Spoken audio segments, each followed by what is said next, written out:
హర్యానా రాష్ట్రానికి తండ్రి కుమారులు ముఖ్యమంత్రులుగా పనిచేసినటువంటి రికార్డు అనేది ఉంది. తండ్రి దేవిలాల్ 1977లో హర్యానా రాష్ట్రానికి ముఖ్యమంత్రిగా తన జీవితాన్ని ప్రారంభించారు.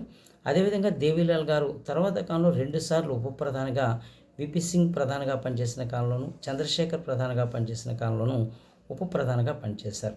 దేవిలాల్ కుమారుడైనటువంటి ఓంప్రకాష్ చౌతాలా మన హర్యానా రాష్ట్రానికి 5 సార్లు ముఖ్యమంత్రిగా ఇండియన్ నేషనల్ లోక్దళ్ తరపున ఆయన రాజకీయ జీవితాన్ని ప్రారంభించారు. అయితే ఓంప్రకాష్ చౌతాలా హర్యానా రాష్ట్రానికి ఎన్నిసార్లు ముఖ్యమంత్రిగా సేవలు అందించారంటే 5 సార్లు. ఐఎన్ఎల్డి చీఫ్ ఎవరంటే ఓంప్రకాష్ చౌతాలా, ఇండియన్ నేషనల్ లోక్దళ్ పార్టీగా చెప్పవచ్చు. @ePolit అనేటువంటి ఛానల్ని సబ్స్క్రైబ్ చేయండి, లైక్ చేయండి, షేర్ చేయండి. My name is Maroj Eshwara Venkatrao.